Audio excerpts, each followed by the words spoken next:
the lunar cycle.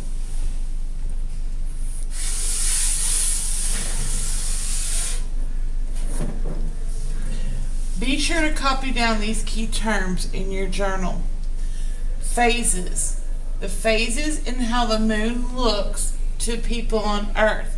This is what we see when we look at the night sky, what we call phases.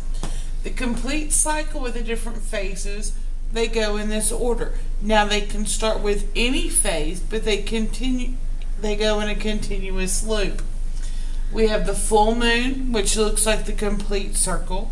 We have a gibbous moon where you see most of the full circle, not quite all of it, but most of it. The last quarter moon, where it looks like what you would think would be a half moon, but the lit side is actually on the left. Then we have the crescent moon, which looks like a croissant. Then we have the new moon, which is when we don't see any of the moon at all. It's completely in shadow or it's dark.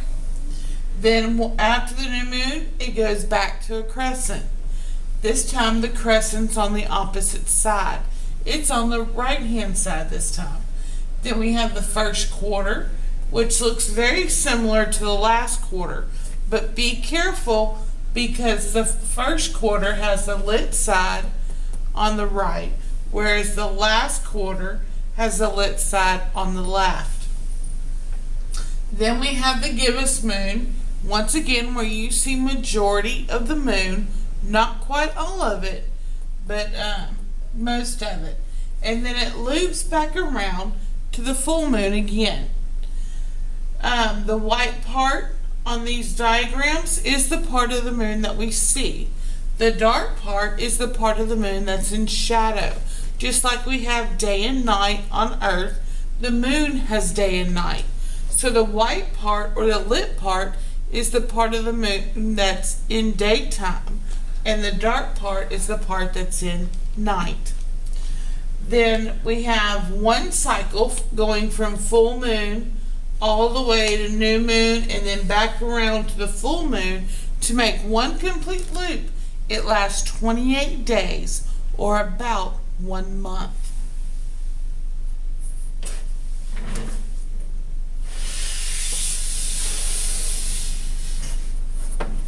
Here's another diagram of the lunar cycle. We have the Earth in the center, and then we have the moon as it orbits around the Earth. So this is the moon in different positions as it makes its orbit.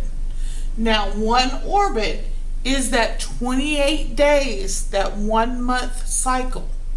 When the moon is in position right here between the Earth and the sun, because on this side we have the sun shining sunlight towards the Earth and moon. When the moon is in between the sun and the Earth, we have a new moon. That's what we see. When the moon is in this location, we see what's called a first quarter. Now with this diagram you have to be a little bit careful because when we look at this image, we're actually looking at it from space and not actually from Earth. So it looks a little funny. So you have to imagine that you're standing right here in the center of the Earth and looking at the moon. If you were standing on Earth and looking at the moon, you would see a first quarter moon. If you were standing on Earth when the moon's in this position, you would see a full moon. So this is when the moon is on the opposite side of the Earth than the sun. They're on opposite sides. And then down here when the moon is in this position during its orbit, that's when you see the last quarter moon. So this is the lunar cycle.